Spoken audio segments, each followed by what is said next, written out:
పాత రేషన్ కార్డులు మాయమై కొత్త డిజిటల్ కార్డులు, కొత్త స్మార్ట్ రేషన్ కార్డులు రాబోతున్నాయి. సో ఈ వార్త ఇన్న తర్వాత అందుకనే ప్రభుత్వం ఏం చేయబోతుంది, ఎక్కడ ఇవ్వబోతుంది అని అనుకుంటున్నారు. సో దానికంటే ముందు కేవైసీ.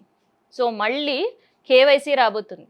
సో కేవైసీ చేసుకున్న వాళ్ళకు మాత్రమే ఈ డిజిటల్ రేషన్ కార్డులు రాబోతున్నాయి.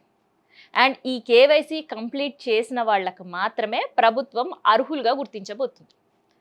సో ఒక పక్క కేవైసీ చేయించుకోవడానికి చాలా సీరియస్గానే రేషన్ షాప్స్ దగ్గర నిలబడుతున్నారు. అండ్ ఈ కేవైసీ సెంటర్స్ దగ్గర నిలబడుతున్నారు ప్రజలు.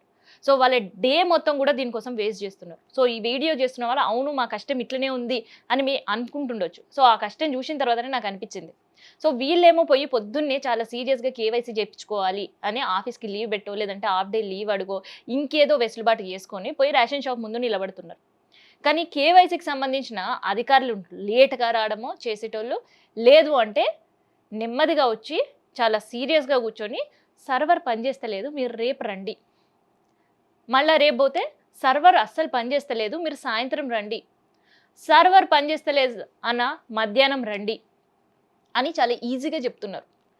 అండ్ ఈ సర్వర్ పనిచేయకుండా ఉండడం ఎంత ఇబ్బంది కలిగిస్తుంది జనాలను అంటే అంత ఇబ్బంది కల్పిస్తుంది. ఒక పక్క అధికారులేమో సీట్లలో కూర్చొని చాలా స్పష్టంగా చెప్తున్నారు కేవైసీ చేయించుకోకపోతే మీ కార్డు డియాక్టివేట్ చేస్తాము అని.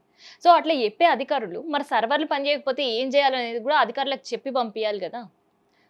సో అది మాత్రం చేస్తలేరు. అండ్ ఇక్కడ ఈ కేవైసీ దగ్గర ఇంకొక ప్రాబ్లం కూడా వస్తుంది. సో ఏదైతే రేషన్ కార్డులో 5 సంవత్సరాల పైబడ్డ పిల్లలు, సో వాళ్ళకి సంబంధించిన బయోమెట్రిక్ ఆల్రెడీ చెయ్యలేదు.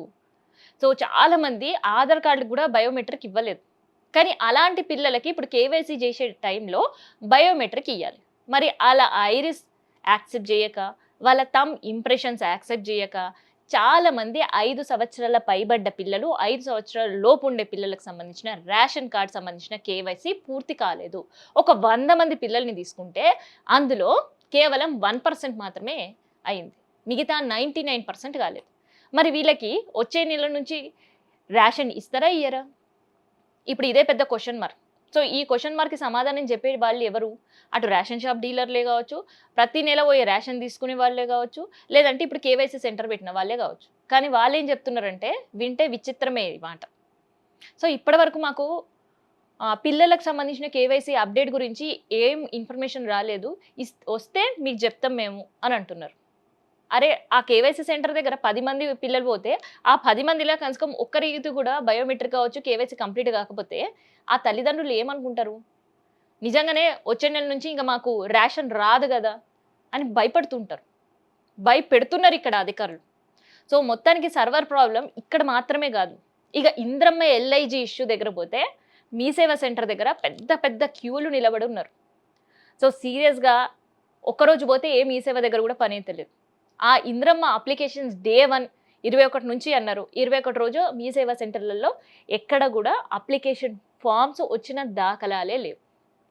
సో కొన్ని మీ సేవా సెంటర్లో అప్లికేషన్ ఫామ్స్ వచ్చినా ఎంటర్ చేస్తుంటేనే ఎగిరిపోయినాయి. ఆ రెండో రోజు నుంచి మీ సేవకు ఒక 20 మంది పోతే ఆ 25 మందిలో కనీసం 50% కూడా అప్లికేషన్స్ ఫిల్ చేయని పరిస్థితి. ఏంటి అంటే సర్వర్ ప్రాబ్లం. ఎప్పుడు అవుతుంది ఏమో తెలియదు. ఉద్యోగాలు వదిలిపెట్టుకొని, కూలీ పని చేసే వాళ్ళు కూలీలు వదిలిపెట్టుకొని, మిగతా పనులు చేసే వాళ్ళు ఆ పనులు వదిలిపెట్టుకొని, ఇక ఐస్ క్రీమ్ షాపు లేదంటే కిరాణా షాపు కూరగాయల షాపు పెట్టుకునే వాళ్ళు ఆ షట్టర్లు బంద్ చేసి మీ సేవా సెంటర్ల చుట్టూ తిరుగుతున్నారు. అయినా కూడా సర్వర్ ప్రాబ్లం అని చెప్తున్నారు. పాపమ్మ మీ సేవా సెంటర్ వాళ్ళు కూడా ఏం చేస్తారు ఆ సర్వర్ ప్రాబ్లంకి? సో ఇట్లాంటి పరిస్థితిలో మొత్తానికి అటు కేవైసీ కాక ఇటు ఎల్ఐజీ ఇంద్రమ్మ ఇళ్ళ అప్లికేషన్ కోసం 10,000 పట్టుకొని వెళ్ళినా దానికి సంబంధించిన సర్వర్ ప్రాబ్లం అని చెప్తూ, అండ్ అప్లికేట్ కేవలం ఆధార్ కార్డు ఉంటే చాలు, అండ్ వాళ్ళకి రేషన్ కార్డు ఉంటే చాలు, రేషన్ కార్డు ఉండకుండా మిడిల్ ఇన్కమ్ గ్రూప్ కాబట్టి మేము ఇస్తామని చెప్పిన అప్లికెంట్స్కి పెట్టిన ఆ అప్లికేషన్స్లో ఉండే నిబంధనలు చూస్తుంటే ఒకరోజు పోయి అక్కడ సర్వర్ సరిగా పనిచేసినా ఆ రోజు పూర్తి కాక మళ్ళీ తెల్లారి ఆ మీ సేవ దగ్గర నిలబడే వాళ్ళు ఇంకొంతమంది. సో ఎల్ఐజీ ఆశల మీద ప్రభుత్వం ఒక 20 లక్షలు 60 లక్షలు అంత కాస్ట్లీ లైన్లో మీకు 528 స్క్వేర్ ఎఫ్టీలో మేము మీకు ఫ్లాట్ ఇస్తున్నాం అని చెప్పిన తర్వాత ఎవరికి ఆశ ఉండదు? దాన్నే వాళ్ళ ప్రతిపక్షం కూడా క్వశ్చన్ చేస్తుంది. మీరేంది ఇచ్చేది 6 లక్షలకు ఫ్రీగా ఇవ్వాలి, లేదంటే అదే 6 లక్షలకి డబుల్ బెడ్రూమ్ కట్టి ఇవ్వాలని వీళ్ళది ఇంకొక వాదన. సో జనాలకు మాత్రం అటు అధికారుల స్టేట్మెంటు, ఇటు సర్వర్ డౌన్‌తో పిచ్చెక్కిపోతుంది. అటు కేవైసీ రేషన్ కార్డ్‌కి పోయినా, లేదంటే ఇందిరమ్మ ఇల్లు అప్లికేషన్స్‌కి పోయినా.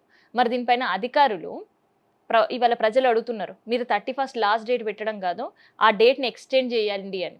అండ్ ఎవరైతే ఇందిరమ్మ ఎల్ఐజీ కోసం అప్లై చేసుకుంటున్నారు కదా! వాళ్ళు కూడా రిక్వెస్ట్ చేస్తున్నారు. సర్వర్ పనిచేస్తలేదు. మీ సేవలో ఒకరోజు పోతే పనైతలేదు. 2 రోజులు తిరిగినా కూడా అది కష్టంగా మారింది. 21 పని చేయలే. 22, 23 తిరుగుతూ ఉన్నాం. ఆ రోజు పని చేయకపోతే ఇవాళ కూడా అప్లికెంట్స్ అట్లే తిరుగుతున్నారు అప్లికేషన్స్ పట్టుకొని. సో, అందుకనే ఆ డేట్‌ని సడలించాలి.